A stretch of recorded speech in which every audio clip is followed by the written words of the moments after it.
Have you heard from your ex since the divorce? One of the women seated at the table asked Brooke, sipping wine from a beaded glass. The ladies were seated comfortably on the terrace of the Travelers' Inn. Brooke Puckett thought for a moment before replying. No. Since I kicked him out and handed him the divorce papers and restraining order, I haven't seen or heard from him. He tried to talk to the kids, but they ignored him after I explained what he had done to us. Ellie, new to the group, wondered, was it a bad break? I feel like there's still a lot of pain in it. When did the divorce take place? A year ago. That asshole fought him for a year. When he noticed the kids didn't want anything to do with him anymore, he just gave up, signed the papers, and left. But all in all, he's been gone for 2 years. Good riddance. Brooke said this with venom in her voice. Ellie's next question was obvious. Why did you do it? Divorced him, you mean? Because he cheated on me with his first love, Gemma Evans. A voice came from behind. Jake Van Dam cheated? No, he didn't. He's not that complicated. As for cheating with me, I'd remember that. Don't you find it?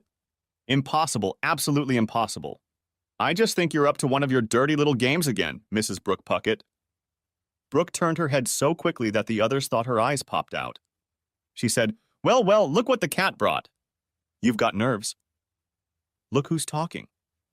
You started manipulating Jake when we were still together. Your lies caused us to break up, and you have the nerve to claim Jake cheated on you with me? When the hell? Gemma replied. 2 years ago, as you well know. If Brooke's voice had claws, blood would have dripped from Gemma. Oh, no. If I'd had sex with Jake, I'd remember, wouldn't I? 2 years ago, I was 5,000 miles away, in Edinburgh, Scotland, studying general linguistics and tutoring non-English students. And I can attest to that with more justification than you can attest to being here at the moment. I'm back for a week after a 3-year move across the pond, and before that I taught high school on the other side of the country. Brooke turned white. This scenario was not what she had envisioned, and it was very bad news for her. If it wasn't Miss Evans, then who was your ex cheating on you with? Brooke cornered, bit her. He cheated on me and I kicked him out. Gemma wasn't finished and replied, And I think in the process of tarring and feathering you made it so he couldn't live here anymore. I think even his parents were fooled by your antics. I, for one, don't believe for a second that he was fooled at all, but was only following you. Are these children his? I could ask. But I have to go. I have things to do, people to talk to. Jake's parents, for instance. Brooke went white again. Don't you dare! I'll make your life hell. Gemma looked coldly at the once gorgeous woman, smirked, and said, Life hasn't been kind to you, has it? You need too much makeup to make yourself look presentable. Anyway, you shouldn't spread your feathers. You might get tar all over them. But I am obliged to pay a visit to your former in-laws and let them know that I have an alibi for the whole dastardly cheating incident. I bid you farewell. Gemma walked towards the exit and turned around one last time. Brooke, Jake didn't cheat, and I'm going to clear something up. Thank you for throwing him out. He'll be mine as soon as I find out where he is. About your threat? Don't be ridiculous. I'm leaving tomorrow for a new job, never to return to this nest of vipers. Now go suck lemons. With those words, Gemma walked to her car and headed straight for the Van Dam residence. The stately home was exactly as she remembered. 3 parking spaces by the gate. Just outside the gate were 2 giant ginkgo biloba trees planted by Jake's great-grandparents when they married and built the house. A long, shady driveway to the house and 3 wide granite steps to the door. Gemma got out of the car, opened the trunk to get her laptop, and walked to the door. She knocked and waited. The door opened and Jake's grandfather appeared on the doorstep. Yes, young lady? Good afternoon, Mr. Van Dam. I'm Gemma Evans. Do you remember me? It's been a long time. Yes, I remember you. Wasn't your name mentioned in connection with that trouble about Jake's marriage? Yes, sir. I am here to tell you that Jake could not have had an affair with me. I can prove that I was in Edinburgh at the time. The old man looked at Gemma with piercing eyes, weighing her words. Gemma felt as if her soul was exposed under that gaze. Finally, he said, Call me Rufus. Senior. He said it with a twinkle in his eyes. Yes. It is very good and brave of you to come. My son and daughter-in-law are sure that Jake is the culprit. Am I? No. He's not capable of such a thing. May I ask why you want to prove his innocence? Gemma had a strong suspicion that this man would recognize any lie coming from anyone, and that lying to this man would humiliate him and herself in his eyes. So she answered honestly, Jake doesn't know it yet, but I'm going to be the next Mrs. Van Dam. But first I have to find him. Do you happen to know where he is, Mr. Van Dam? The old man's eyes gleamed mischievously as he replied, He's not in touch with his parents or his brother and sister, and I promised him not to tell anyone that he's at St. Christopher's Crossing now and is doing fine at the university there. But I can't be wrong when I say that you are a beautiful woman and not a man. Now that's our little secret. Don't spoil the fun? No, sir. I'll let you in on another secret. I was offered a job at the same university, and I accepted, so I'll be sure to run into him. From somewhere in the back of the house came a voice. Dad, who's there? Don't let them sell you what you heard. The old man grinned and turned to Gemma. Do you know where the kitchen is? Gemma nodded, but when she turned, she almost ran into Jake's mother. You have guts, she shouted. Ruin my son's marriage and then come into this house uninvited. Get out! Jake's grandfather immediately intervened and bellowed, Anna, she is my guest, and I will hear her out. She claims to have been abroad during this whole sordid affair. Anna Van Dam immediately deflated and looked at Gemma. What? I don't believe you. Gemma picked up her laptop, smiled at the old man, and said, I'll show you. An hour later, Gemma was looked at by a very upset mother and a very angry old man. What now? Whispered Anna. Gemma decided to tell the truth again. I don't know. I'll leave this pit tomorrow. Jake and I became fast friends and were on our way to becoming friends, if you can call it that. That was until Brooke came along. Gemma told her story of how she lost her friend and soulmate to Brooke. She didn't expand on her suspicions about the sudden pregnancy. It was up to Jake to do that if she could find him. Anna was appalled by the machinations of the mother of her grandchildren and decided that her husband, Jake Jr., should meet the woman too. She asked affectionately, Would you like to stay for dinner, my dear? Also, I would like you to tell this tale of woe to Randall, my husband. Gemma politely declined, saying she had to get ready to travel to her new job. At the same time, she would not tell Anna where her new job was located. As Gemma said goodbye, Anna looked away for a moment. Gemma, when or if you find Jake, let us know. It seems like we've been making bad decisions and mistreating him. I really want my youngest back. Gemma replied softly, If, or better yet, when I find him, I will pass on the message, but it is not in my authority to reveal his whereabouts. Jake disappeared for a reason, and it's obvious he doesn't want to be found. With those words, she walked to her car. Halfway there, she noticed a man approaching. Shit, Jake's brother! It flashed through her mind. She looked at the man. The man was well past his age and had gotten fat. He walked like a gorilla, and he looked like one. Rough cheeks, thick neck, broad shoulders, arms wide apart as if he could not put them parallel to his body as they should be, a prominent belly, small steps, two thick upper legs rubbing together, wheezing like an old steam engine. Rufus Van Dam looked closely at the slender, dark-haired woman. The woman seemed familiar to him, but he couldn't locate her. She needs bigger boobs. B-cups don't suit me, but what legs she has. I'd like to feel them wrapped around me. He walked into the house and met his grandfather. Do we have a guest here? I noticed that broad walking toward the gate. Rufus, seeing her keeping a blank expression on his face, replied, Yes, it was an old friend of Jake's who wanted to reconnect. But we don't know where he lives, do we? That worthless, cheating son of a bitch. Young Rufus said, thinking, Put that on thick. I still need him out of the way and as far away as possible in every way. He walked up the stairs and entered his apartment, specially created for him after his accident in the house. Brooke, meanwhile, was reflecting on her life. When the divorce took place, Jacob, better known as Jake, was 35 years old and she was 2 years older. Their children were 16 and 15 years old. They were born within a year of each other. They didn't meet right away. Brooke spotted the 18-year-old when she was finishing a 10-kilometer swim. She didn't dignify him with a glance at first, until that dark-haired girl came up to him and started helping him out of his wetsuit. That got her attention. Suddenly, he looked gorgeous. She watched the couple closely. The guy had reddish-brown cropped hair, green eyes, and an oval face with a well-defined nose over generous lips. Broad shoulders, long, strong arms with wide wrists and hands with long, thin fingers. Narrow hips and very muscular legs completed the picture. As the girl began to towel him dry and he raised his arms, she noticed how his muscles tensed.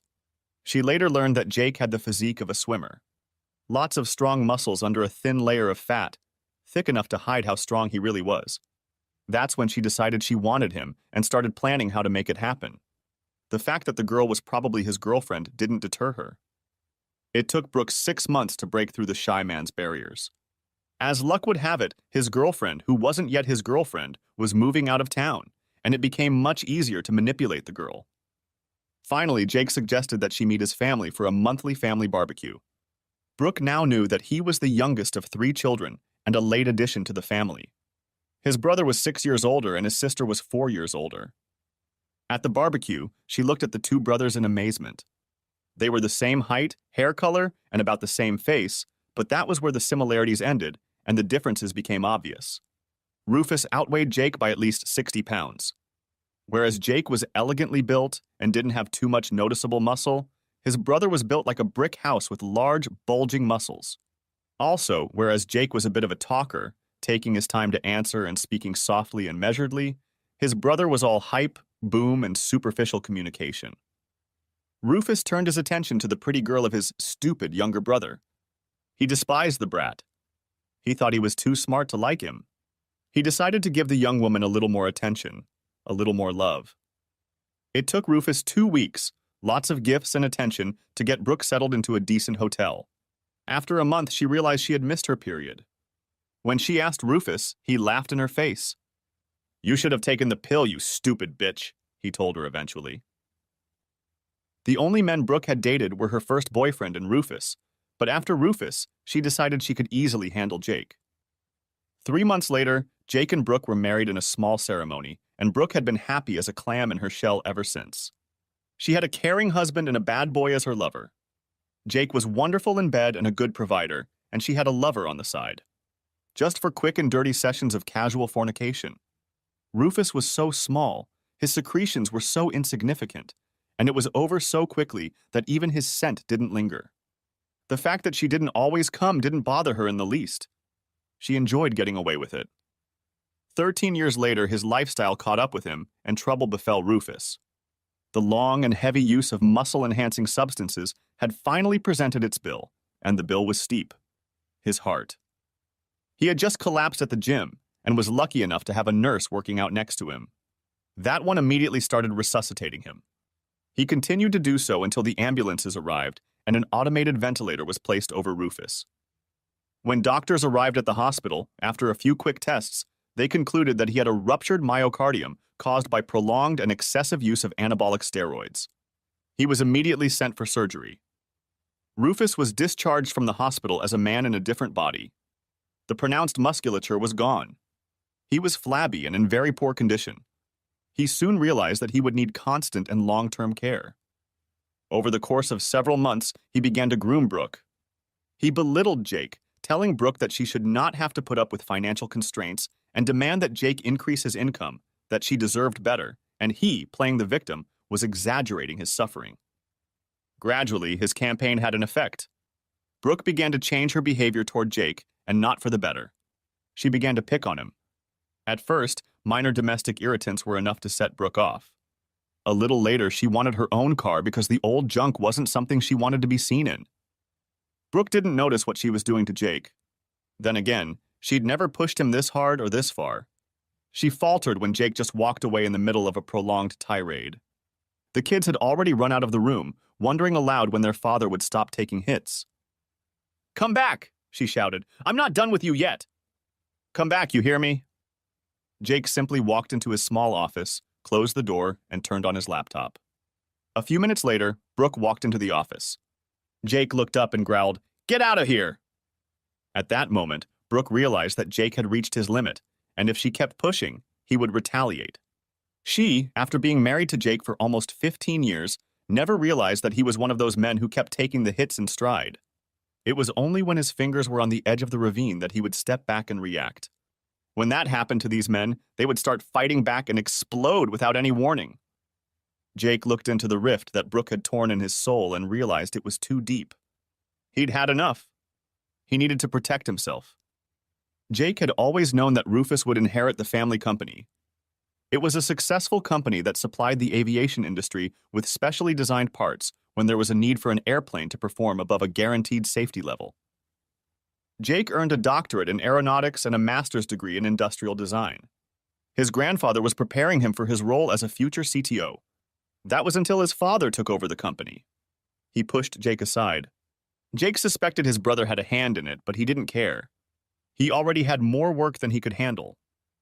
When his father had fired him on a technicality, he'd tried to get Jake to sign a document to keep him from working for the competition. Jake laughed out loud in his face, walked out, kissed his father's secretary, and sang the lyrics to Tommy by The Who. I'm free. I'm free. And freedom tastes like reality. As he left the house. When a major competitor found out about Jake's layoff, they made him an offer he couldn't refuse. He grabbed it with both hands. He was now working 28 hours a week for the same paycheck as he had at his father's company working full-time. The benefits were much better, too. Jake realized that his father and brother would want him out of the way and had expected it years ago. On his grandfather's advice, he started his own company and based it in Luxembourg. All of his freelance work went through this company. Most of the revenue went into an offshore internet account in one of the other tax havens in Europe.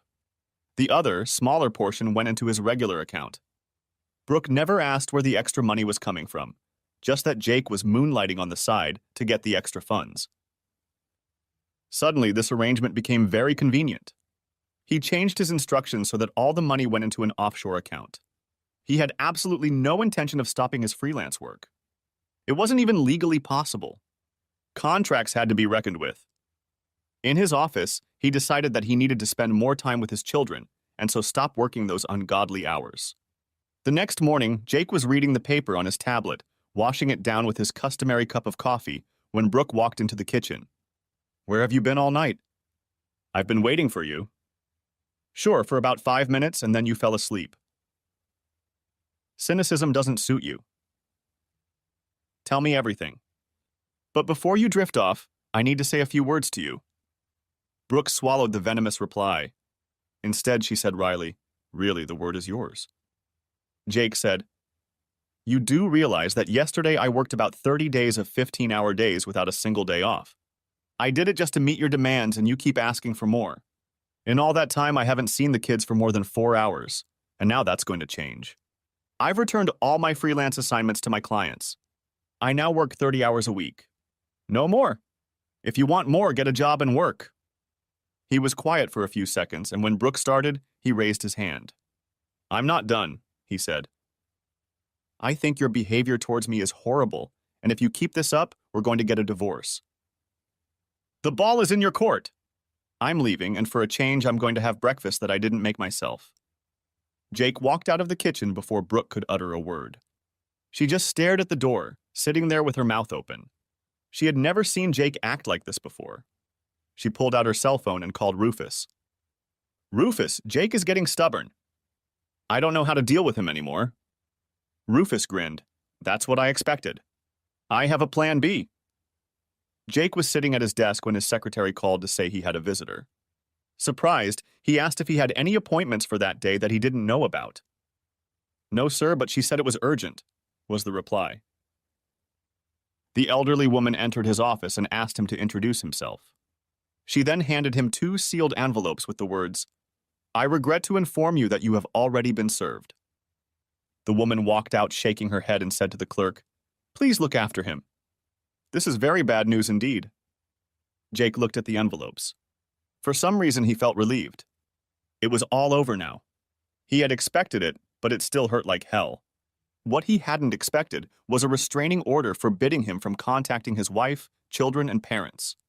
What really shocked him was the notarized affidavit stating that he had a relationship with Gemma Evans. With great pain in his heart, he began the necessary processes. Of course, the bank accounts were blocked. He looked into his professional connections to see if there was a lawyer among them. There wasn't one, but one client had gone through the same ordeal as Jake and referred him to her attorney. Finally, he rented a small apartment, just enough for the immediate future. Back to the present. Brooke noticed Olivia and Brian discussing something. Their voices were quiet, but not so quiet that Brooke could hear what they were talking about. It sounded like her son had a problem and wanted to talk to his father about it. Brooke interjected, "Why, if you have a problem, don't you talk to your Uncle Rufus about it?" Olivia mockingly replied, "What could that sweaty fat pervert have to say that even remotely resembles a reasonable person?" Brooke was stunned and insulted by proxy. She bit her tongue to keep from telling them who the real father was. "What, he's your uncle, mind you." "Yeah, not a bad uncle. Offered me money for showing my tits and said he'd reward me generously if I helped him ease his urges." "And that's not what he asked for," her daughter replied with disgust.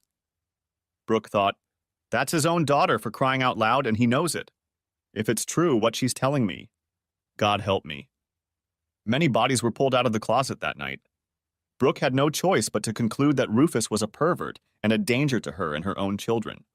The fact that nothing had happened was due to the fact that Jake had instilled self-esteem in the children. Now the serious problem was the fact that she would soon be dependent on Rufus for income and lifestyle. Jake was paying a huge amount of money for child support. Because of this, she had a relatively good situation and never failed to make payments, but it didn't last long. She found herself in a tight spot and was now starting to regret some of her decisions. "Leonard Daltrey, it's finally a pleasure to meet you. Gemma Evans, and the feeling is mutual. I've heard a lot about you and all have been positive. I look forward to working with you." Professor Daltrey told Gemma about the ups and downs of the university and his role within it. He also informed her that he is a widower and lives with his girlfriend. The affable interview ended with Professor Daltrey saying, "I have arranged temporary housing with my good friend Nathaniel Thompson. He lives on the St. Christopher Trail and has a guest house. Maybe you want something more comfortable?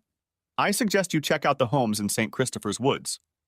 There are a few houses around the lake there and a few parcels of land with building permits for university employees, although I can tell you that the best lot is already occupied by our part-time amanuensis." The professor looked at him wistfully and continued, "Perhaps I'll hire you. This man does an excellent job with children who aren't very gifted or have behavioral or learning problems. We recently got a special learning center. He helped design it so these kids can reach their full potential. I would love to have him as one of the teachers there. However, he is a very private person. Contact with him is not welcome, and so far he has declined my offers."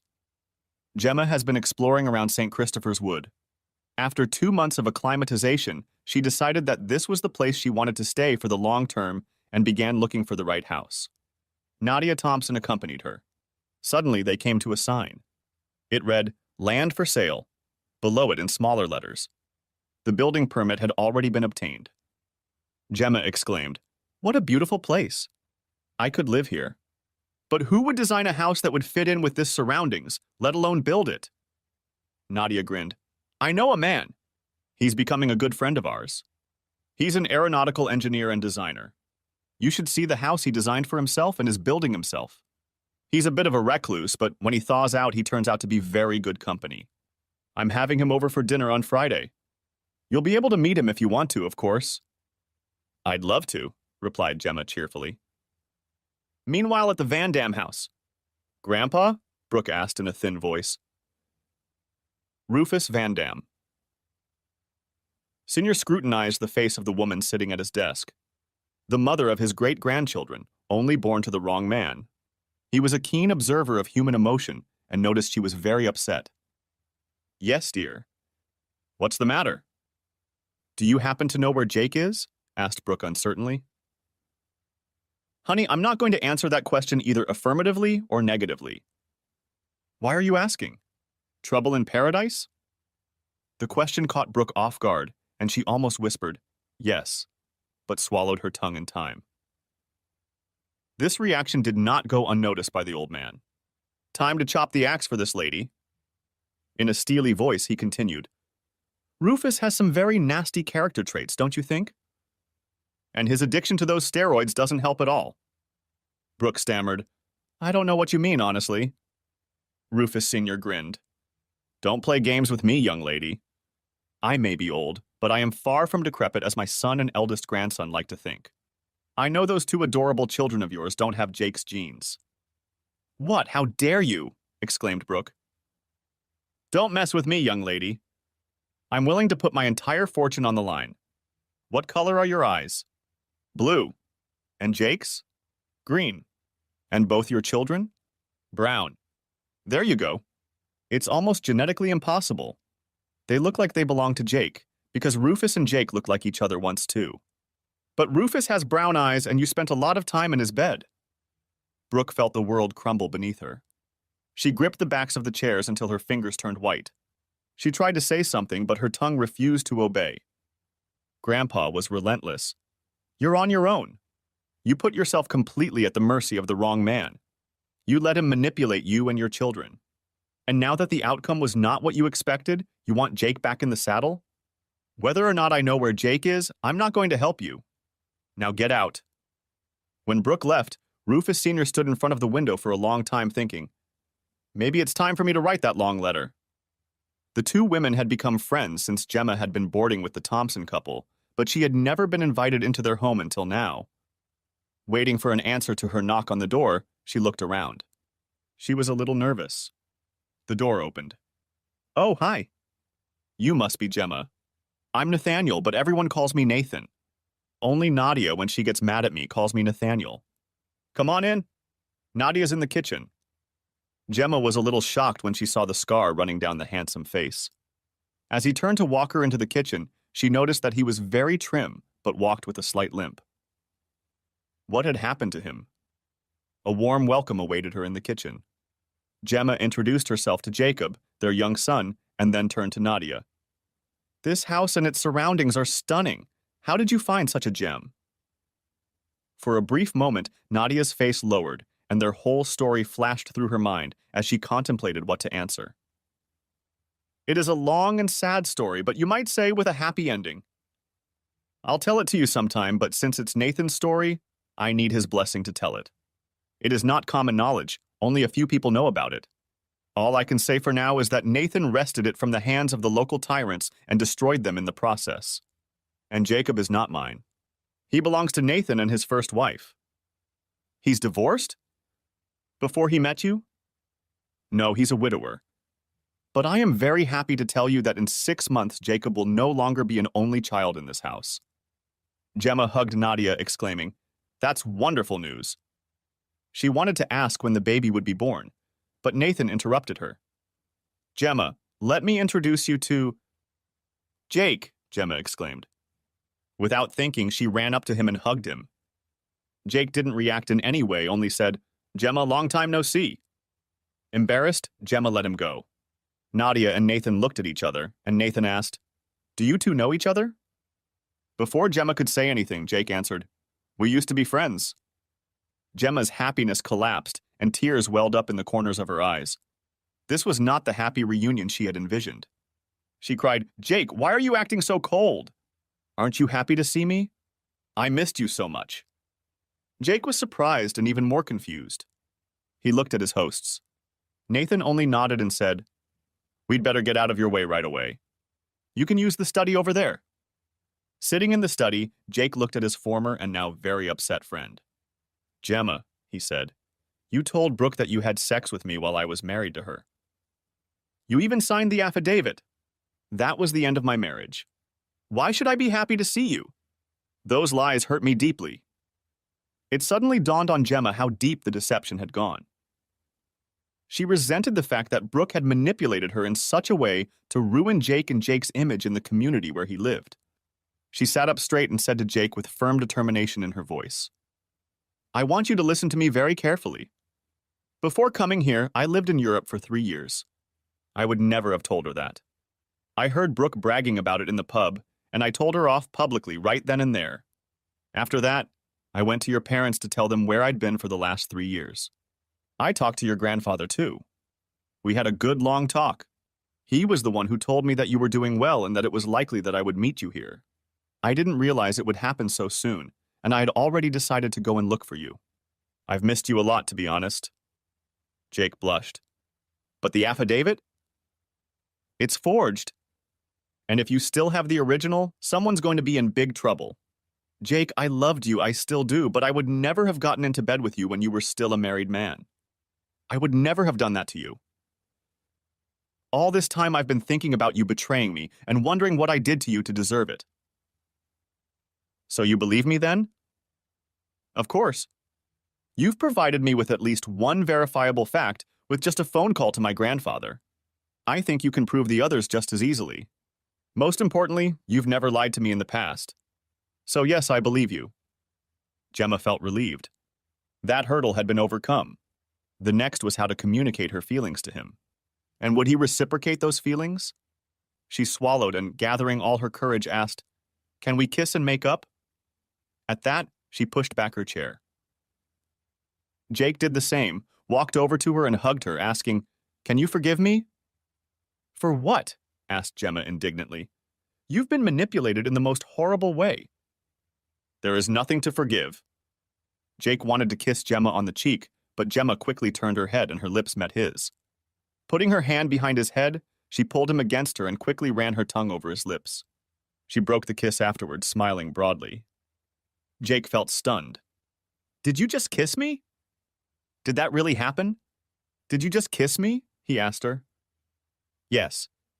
I've wanted to ever since I found out you were no longer married to that harlot. I've already told Brooke that I have a claim on you. Just tell me when I'm in too much of a hurry. But slow or fast, I'm coming for you." Jake pondered this, enjoying the way Gemma's supple body pressed against his. "You know I'm damaged goods, don't you? There's a reason I'm building my home in such a remote location. I can only do things slowly. I needed to heal first, and I never dared to face my demons. It's just too painful. Let me in, I'll be there for you. Always. I know you married that harlot because she was pregnant. Otherwise, you'd be married to me, and worse, I've done a little math and wonder if it's your son. There's something very strange about that. Now it's time to join our hosts. One last piece of advice, if you'd like to take it, accept a job offer from Professor Daltrey. It will do you a lot of good." When they returned, Gemma said simply, "Problem solved. He's mine now, although he's not entirely sure of that yet." Nadia clapped her hands together happily. "Great. That was a quick job. What's next?" Gemma snuggled up to Jake and pulled him to her. She smiled and replied with deep happiness in her voice, "I have plans. One has to do with retribution. One has to do with never letting that guy out of my sight again. And finally, who do I contact to get that piece of land we saw this afternoon?"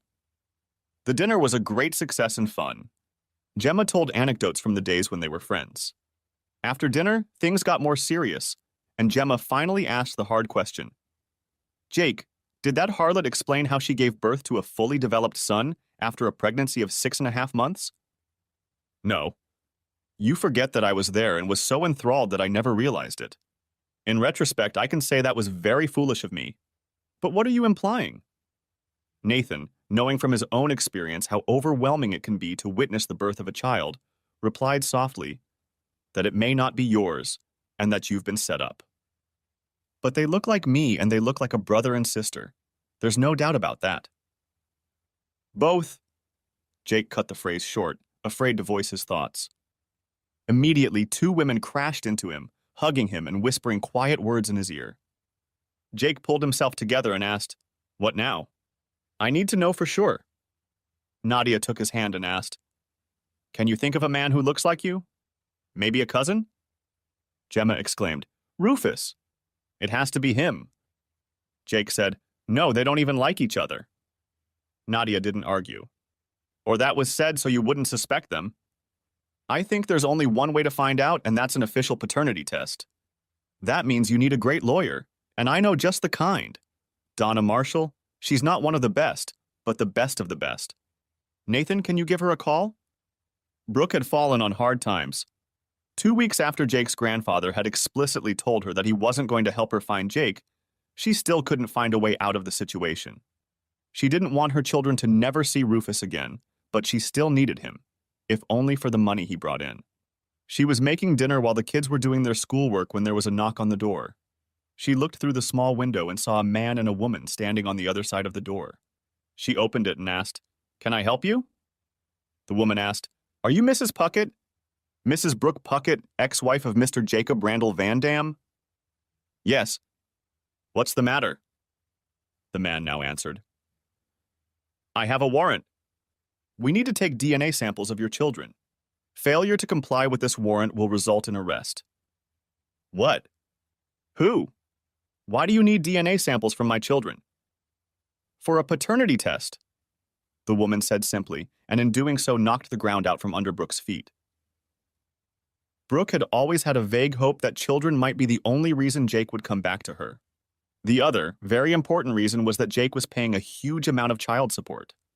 If he found out that the children were not his, the payments would immediately stop and she would lose her comfortable lifestyle.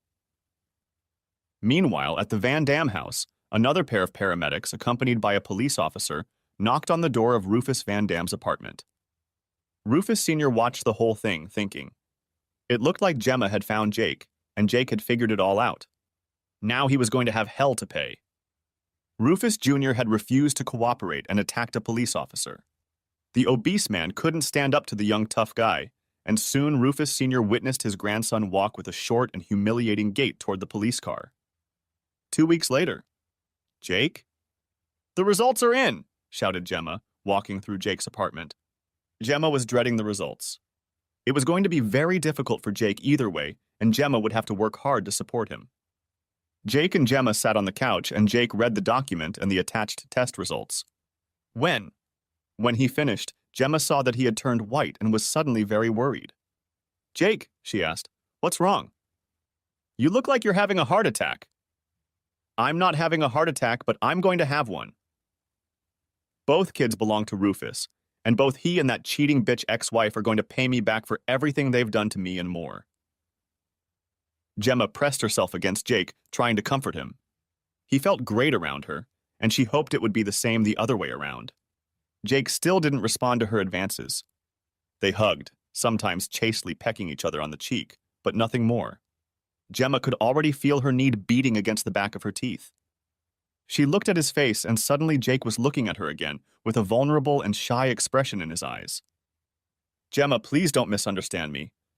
I love you with all my heart, and I've been berating myself for letting Brooke drag me away when you weren't home. I know you need and want more than I can give at this moment. Please believe me when I say that these feelings are mutual. But before I give myself completely, I need to resolve this situation, and I promise I will resolve it. I will resolve it the hard way, and I don't want you in the thick of it. Also, if we start now, I feel like you'll become a rebound, and that wouldn't be fair to you and your feelings for me. I can totally understand if you don't have the patience for all of this and want to be free. Just tell me and we'll part without any hard feelings on my part. Relief came over Gemma like a cool shower after a hot and tiring day. She knew from the past how difficult it had been for this shy man to express his deepest emotions, and she acutely felt the deep love supporting those words. She gave herself a few seconds to savor these feelings. Releasing her hand from behind Jake's back, Gemma drew his head down and kissed him like she'd never kissed a man before. Softly, with a light touch of her tongue on his lips, and with all the love she had to give to this gentle and beautiful man. Jake felt as if a 9-volt battery had been applied to his lips. He was shocked for several reasons at once. The first was the obvious, and the second was that Gemma didn't want to take the way out he'd offered. She said softly, almost touching his lips, "Nonsense, Jake. No more excuses. You won't get rid of me that easily now that you've professed your love for me. You'll find me in the thick of things every second because I'll be there to support you and help you." Jake put his arms around Gemma, kissed the top of her head, thinking, "God, she smells so good," and whispered shyly, "Why don't you put off building the house until this mess is resolved one way or another? You probably won't need it by then. I might as well modernize and expand my house to suit your wishes." Gemma was stunned. Had he really just offered to let me move in with him? She decided to ask. Does that sound like an invitation to move in with you? It does. You've just committed yourself to me, and I want you to know that I'm just as committed to you. If you want a ring and the appropriate ceremony that goes with it, I'll agree. But to me, marriage is an empty phrase. If we tell each other we're a faithful couple for life and jump the broom, it's just as valid to me. Yes, I want the ring. I want a ring as the symbol he's always personified in all its simplicity. So I want a small, simple, plain, ordinary, unadorned gold wedding ring, and I want you to have exactly the same. I'll bring the broom as soon as you pay your fee. That same week, Jake and Gemma sat in Donna Marshall's office while Jake explained that he wanted payback by napalm. Donna patiently explained that she was in no position to help. Jake needs a shark, or rather a bull shark. One capable of navigating the murky waters and attacking unexpectedly and effectively. However, Donna knew someone, a co-worker of hers, who had been in a similar situation as him and despised those vermin who did it to others. Her promoter introduced him to her, and they have been referring clients to each other or working together on some cases ever since. Sometime later, Brooke was doing household chores and thinking about the fact that there was no response after the DNA tests. Cautiously, she began to hope that it would all go away. She had found a way to shield her children from Rufus's direct influence, and their grandfather had been very helpful after she had taken Rufus Sr. into her confidence. Rufus Jr. seemed to be afraid of Rufus Sr. ever since he was taken from the apartment by the police. Suddenly, her peace of mind was shattered by a heavy knock on the front door. She went and opened the door, and there stood Rufus. His face was purple, and his thick figure was shaking and trembling. He shouted at her, "What is this?" waving a stack of crumpled documents in his hand. Brooke took a few steps back. "I don't know." "You tell me." Rufus shouted, "That asshole brother is demanding a huge sum of money from me for raising my children, and to enforce those demands, he has confiscated all of my property." Brooke staggered into the house and sank into a chair. Good God. Jake is awake and prowling. Now that he knows the kids aren't his, he's in for one hell of a payback. If he goes after me too, I'm finished. Edmond Dantes would be a teddy bear compared to Jake. She became very scared as her luxurious lifestyle came to an end. Rufus Jr. was still ranting when there was another knock on the door. Brooke tried to ignore it, but the knocking grew more insistent. She took a deep breath, got up from her chair, and walked to the door. When she opened it, she saw a small man with a hat, round glasses, and a mustache, something reminiscent of Professor Calculus from The Adventures of Tintin. Behind him stood a woman with a video camera whose flashing red light showed it was active. "Are you Mrs. Brooke Puckett?" he asked. When she answered in the affirmative, he handed her an envelope and said, "You have been served. Have a good day," and walked back to his waiting car. With terror in her heart, Brooke watched them go until the car disappeared around the corner. Only then did she step back, close the door, turn around, and walk to her chair. The terror turned into a black, seething swirl. She opened the envelope, and her fear grew even worse as she looked at the documents. There were DNA tests proving that Jake wasn't the father of any of the children, but his brother was. The next documents were demands for reimbursement of the money she had received in child support, including interest, and other demands because she had made him think the children were his and lured him into marriage with false accusations. The total amount of claims was staggering. There was another from Gemma Evans for falsifying an affidavit and one for defamation. Brooke had been in a panic until Rufus told her that the company would cover all the costs since the cat was out of the bag. After all, she was the mother of his children, wasn't she? Later that night, Brooke attended a family dinner.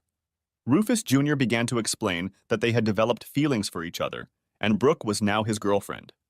He would take care of the kids after their lawyers beat back the ridiculous demands of his idiot brother and his whore. His grandfather intervened gently. "You need to get yourself a lawyer. The company isn't going to pay for your deception and your girlfriend's deception. Jake has already suffered enough at your hands." There was silence at the table. Jake's father exclaimed, "Why not? He has a right to defend himself against these ridiculous accusations, doesn't he? The company has very skillful lawyers to counter this slander." Rufus Sr. replied, "First of all, the accusations are not ridiculous. They are completely true. The children are from Rufus and Brooke. They have been cheating on Jake from the beginning, and it appears that Jake has DNA evidence that the children are not his, but Rufus's. If that's the case, then Jake is right. Besides, the company has strict rules about fraternization, and you broke them all. So if the lawyers take the job, it won't be to fight Jake, but to enforce the company rules that Rufus has been breaking for about as long as Jake has been married to Brooke." Rufus's father exploded, "You can't do that! I'm the CEO, not you." Rufus Sr. laughed softly and replied, "But I own 70% of this company. I am the chairman of the board of directors. The board of directors can override any decision the CEO makes. Therefore, our legal team will not be used for a lost battle with a lawsuit just to satisfy your ego. Rufus Jr. exploded with rage. He kicked his chair and left the room. Once in the hallway, he froze, trying to catch his breath. Rufus Sr. dropped his napkin, apologized, and followed his youngest out of the dining room. In the hallway, he almost pitied the wreckage of what had once been a man, until he remembered what he had done to his brother. He walked past and said in a soft but unmistakable voice of venomous steel, "If I find out, I'll bury you so deep even the devil can't find you. Do you understand?" Rufus Jr. was soon stunned by the attack. His ego and arrogance soon asserted itself, and he growled back, "And how do you think you're going to accomplish that, old man? I have powerful friends too, you know. Just try it, and you'll realize that this old dog can still bite." With those words, Jake's grandfather walked over and patted the still breathing heavily on the man's back lightly. "Tisk, tisk, you've got to do something about this condition of yours or you'll never grow old." In his apartment, he sat down at his desk, picked up his old and trusty Rolodex, and looked up the phone number for the University of St. Christopher's Crossing. The next morning, at breakfast, Rufus Sr. was besieged by his son Randall and Rufus Jr. to get him to let them use the company's legal advisors. After a long study of the documents, they realized that this legal battle was going to be expensive, and the only way to win was to fight as long as possible in hopes that Jake would run out of money. Alas, the old man stuck to his opinion and even backed it up by saying, "If I get even a hint that you sought the advice of a lawyer working for the company, you'll be fired and out on the street before you realize what happened. This is a misuse of company assets. Understand?" He bit both men on his way out of the dining room. At his desk, he called the university. "Good morning, this is Professor Van Dam. I'd like to speak with Professor Daltrey. If he can spare me some time, I would be very grateful." A few minutes later, he heard a familiar voice. "Rufus, old friend. I haven't heard your voice in a long time. How are you?" Rufus Sr. smiled but replied seriously, "Mentally, I'm fine. Physically, not so much. But more on that later. I need one favor that involves two people." "Always, my friend." "You supported me in that disreputable affair with that shorty, blackmailing university students into turning in work to his bed. You always had my back. Now I can repay you in kind." "I don't think you'll like that, Leon. I'm going to come to your house and try to steal 2 of your employees for my company. I don't have any other choice." "Which 2? "Jake Van Dam and Gemma Evans." "Oh," said Leon. "I understand your grandson, but Miss Evans?" "I had a chat with Miss Evans, and she told me that rumors had reached her about Jake's marriage and some foul play. She came to the house to rectify the situation and said she wanted to track down Jake since he was divorced. Judging by the commotion in my family, she found him, and I seriously believe they've already connected." "You wouldn't be wrong. When are we going to see each other?" "I'm asking to make them available when you want to talk to them." "Is it a 2-hour drive?" "I can be on my way within half an hour. I would like you to be present as well. Is that possible?" "I'll make it possible." "You seem to be in a hurry." "Yes," Rufus Sr. replied simply. "I'll see you in a few hours." Later that day, Leon was shocked by the appearance of his old friend. He looked frail and tired, but his voice was strong and his eyes still sparkled. Before Leon invited Jake and Gemma into his office, the older men had a tense conversation. Jake, Gemma, Leon, and Rufus Sr. sat in Leon's office. The reunion between Jake and his grandfather was bittersweet. Regret that the reunion had taken so long and happiness that they could hug each other again. There was no need for introductions. Rufus Sr. began at once. "Jake, would you like to come to my place and take over the company?" A stunned Jake asked, "But Grandpa, why, what about Dad and Rufus?" Rufus smiled sadly and replied, "I am sick, and that sickness is progressing. I am now at the stage where I may not be able to stand up to this horrible couple who are now running and destroying my company. I know firsthand that you can lead a company. I've seen you in action." Jake looked shocked and grabbed Gemma's hand. "I don't know what to say. Why didn't you tell me?" "I have my reasons, Jake." "But can you answer my question? Surely your girlfriend must be agreeable too." "But I'm building a house here, a family home for both of us, Grandpa." Gemma raised her head and looked at Jake. "A family home? Who's talking about taking it slow now? Jokingly, she interrupted him. Do you want me to stop taking the pills? Jake replied, as soon as possible. I'd like to have a few kids of my own if you're willing to help me with that. Gemma jumped up from her chair and kissed Jake hard in front of the other two men.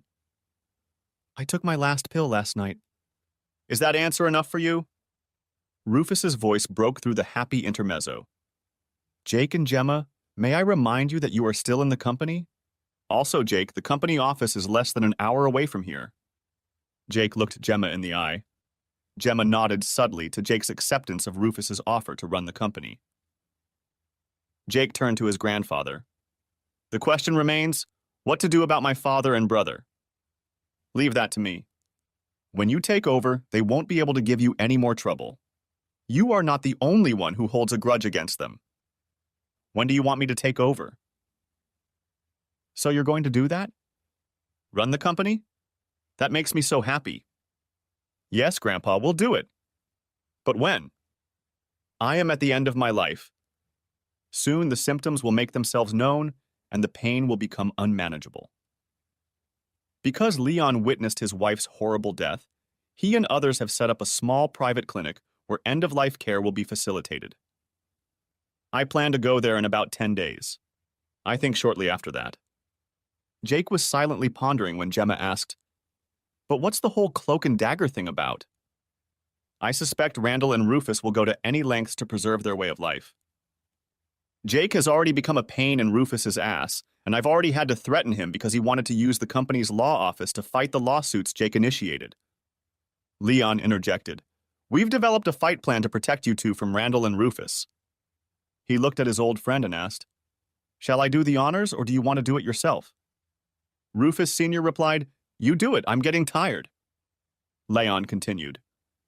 Once Rufus passes away, a message will be sent to some trusted managers in the company's office, workshop, and factory. They will put the entire company on lockdown. I will write a little software similar to the infamous ransomware that will allow this to happen. The employees will be sent home for the entire time with full pay, of course. We've made provision for that. Jake and Gemma were stunned at the scale of it all. Jake asked, what about us? What is our role in this?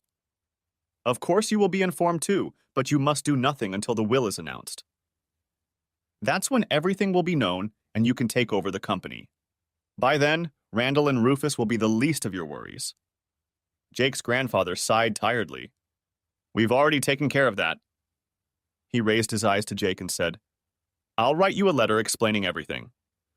In the meantime, it's best that you remain in the dark about everything that's going on.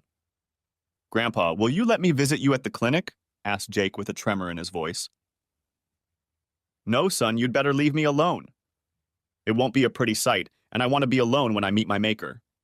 This is a farewell for us. One last question. Please take care of your mother. She, like you, is an innocent bystander. I promise, Grandfather. We will take care of Mom. With that, they said goodbye, and a very emotional Jake headed home with Gemma in his arms. It took some time at Jake's apartment before Jake and Gemma were able to digest this sad news. After a while, Jake said with a deep sigh, I'm going to miss the old man. He was like a father to me, much more than my father. He only had eyes for Rufus. The only response Gemma could give was to hug and kiss Jake, saying, I know.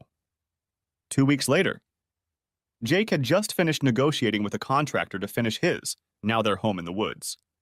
When the sad news came, Jake wanted to finish the house as soon as possible, and Nathan had recommended this contractor to him as fast, quality, and reliable.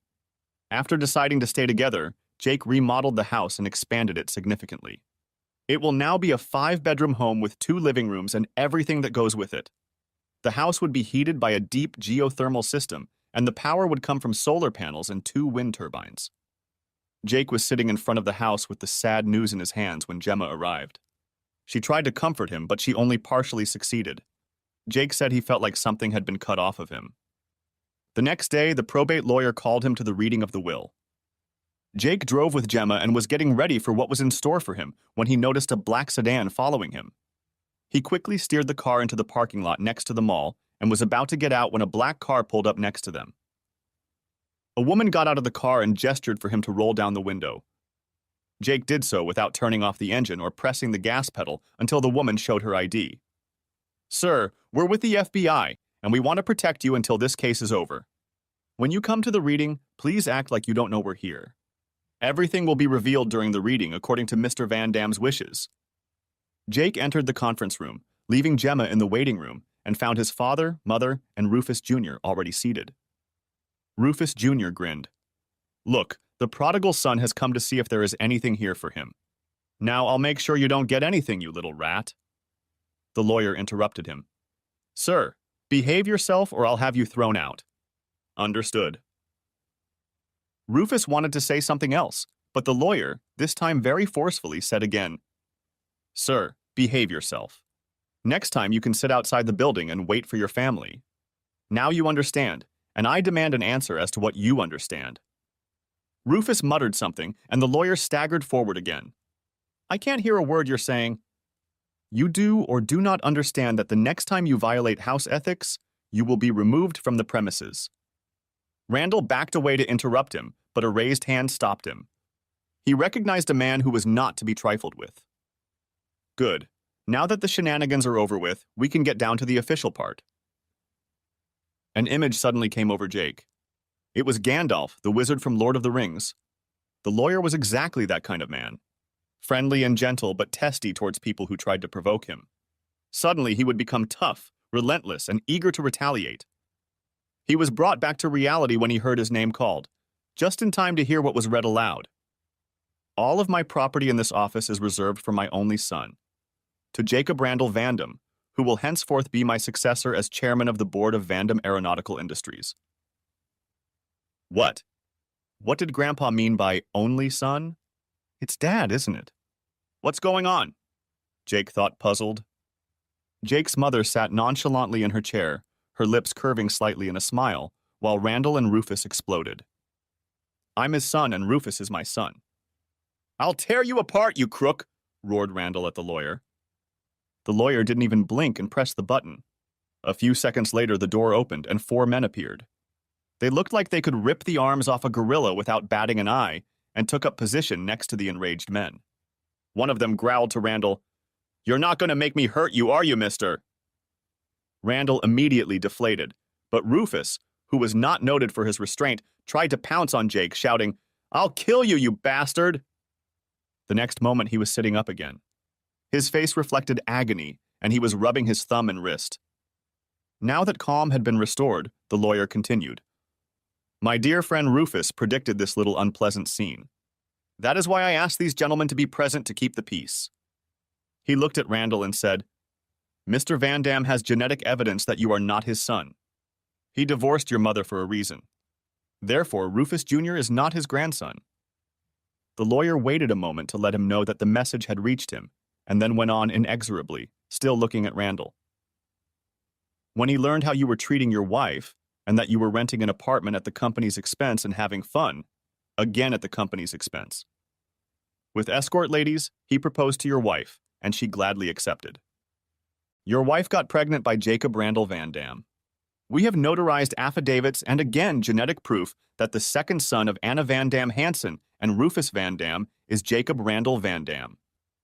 Randall looked like he was about to explode, and he did explode. He lashed out at his wife. You're a whore! You cheated on me. You're going to pay for this. I'll sell you to a Russian brothel, he shouted.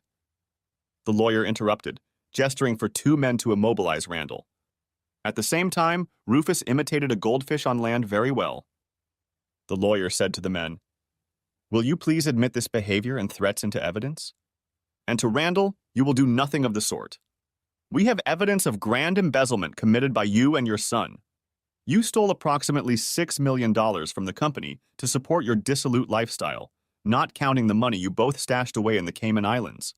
In addition, you sold security-sensitive technology to rogue states and competitors.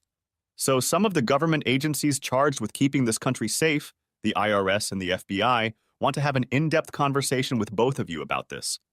Whether you like it or not, you're both going to help them with their investigation.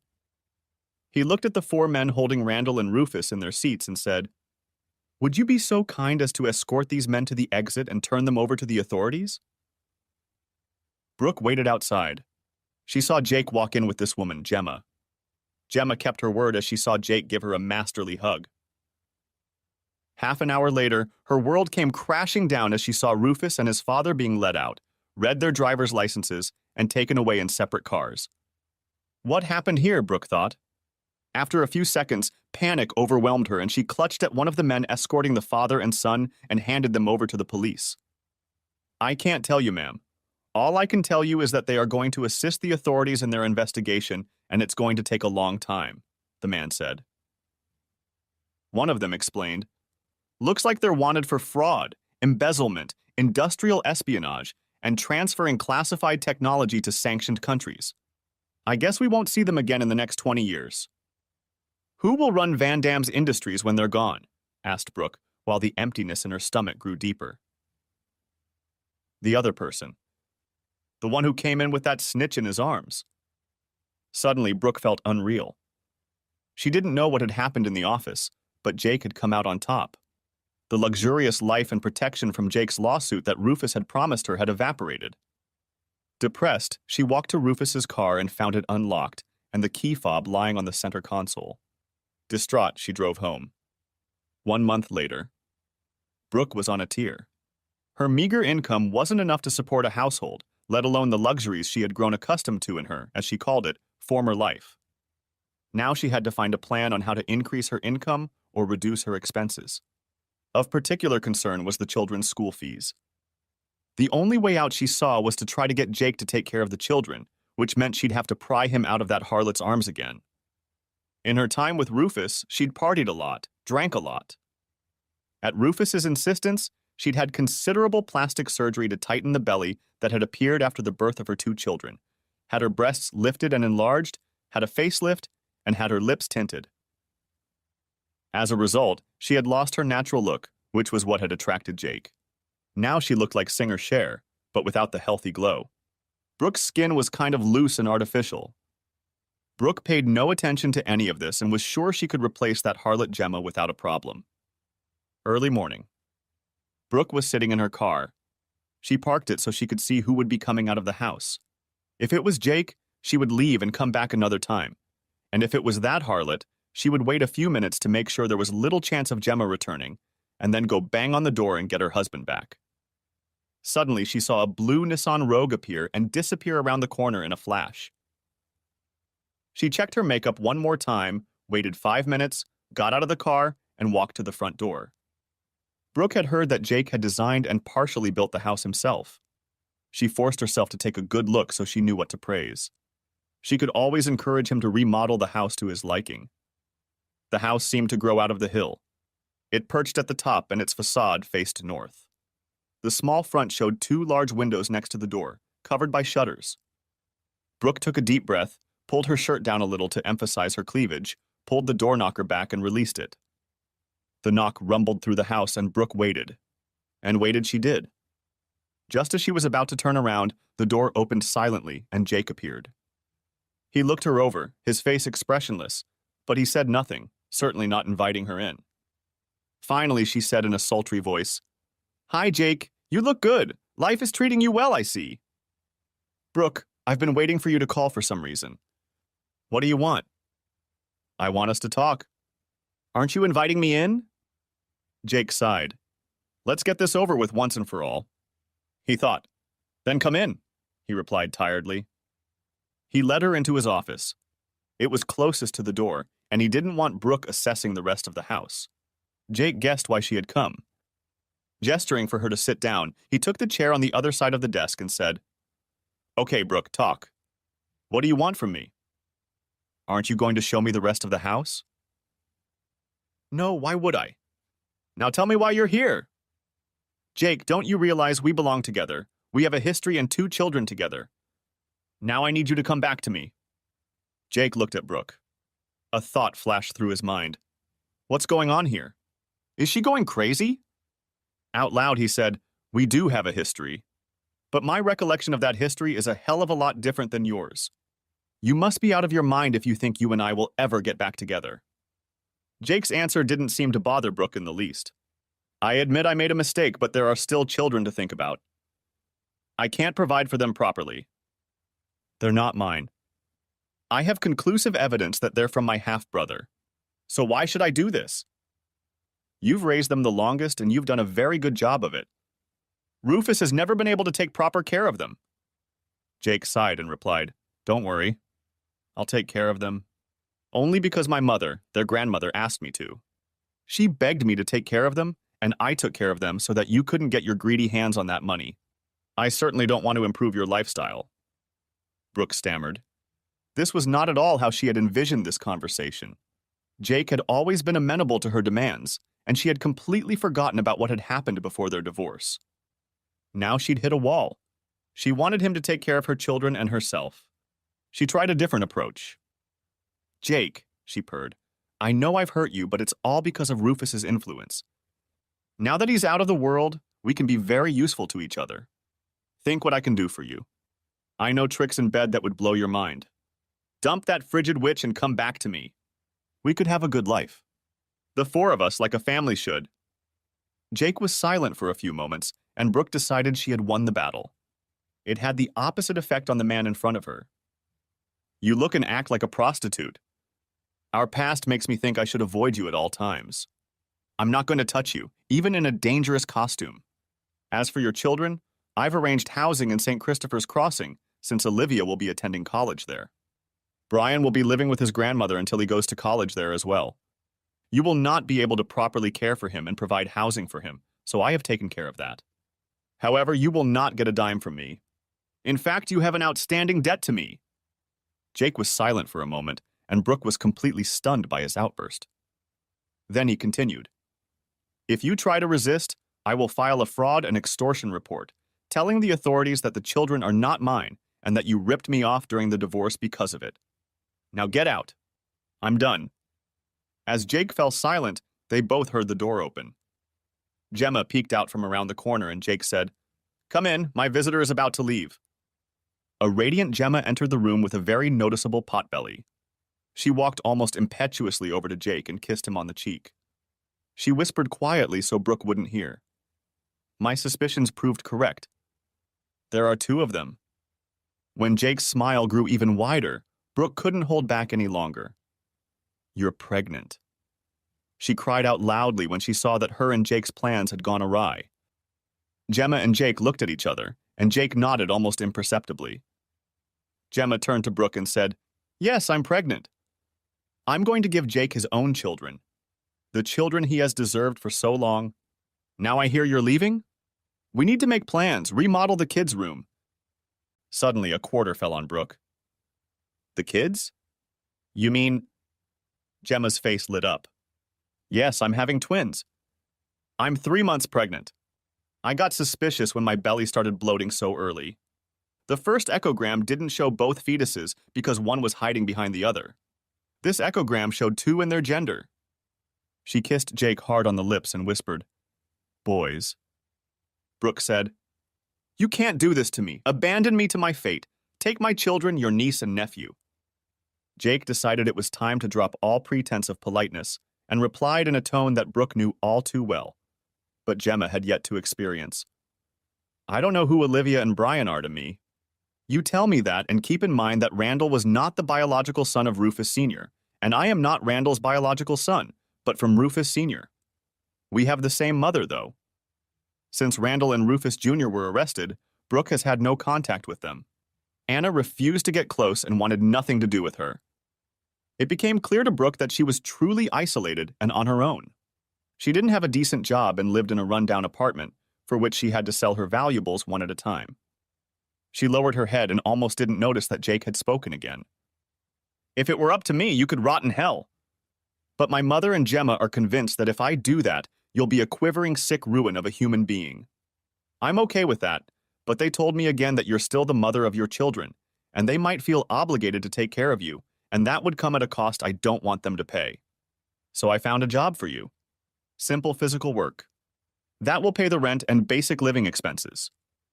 Brooke had already applied for several jobs, but was rejected each time. She would have to look somewhere far away to find a job, and she wouldn't be able to see her children at all. Jake handed her a card with an address and phone number, and Gemma said, This is your only chance to keep in touch with the kids, because it's the only job for you after the lawsuits are heard by the judge. If you don't use it, we will take our hands off you.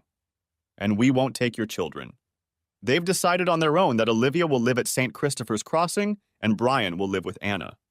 They understand perfectly well what you've done to the man they thought was their father. Now Gemma gestured to Brooke that it was time to leave. In front of the door, she told Brooke, "In the end, I won. I have Jake and I will have his children. Your selfishness ruined Jake. You bet on the wrong man for imaginary luxury. I have the best man and you have nothing." Gemma cast a hard look at Brooke and continued, "I'm warning you. If you try anything with Jake, I will stand in your way. If you try to manipulate your children and try to turn them against him or hurt Jake in any way, I will come after you and I will not stop until you are completely destroyed. Do you understand?"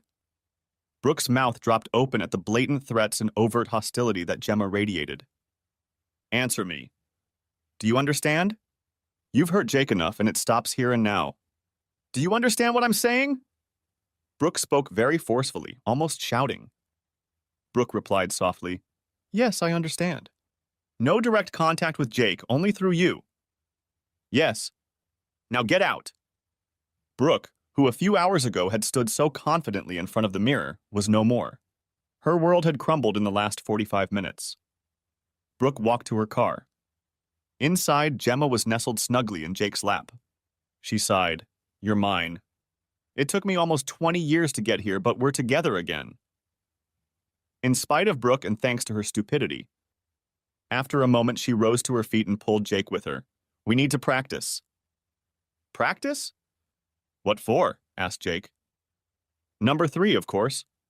And giggling, she pulled him into the bedroom. Thanks for watching. I hope you enjoyed it. So subscribe to my channel and watch the next video.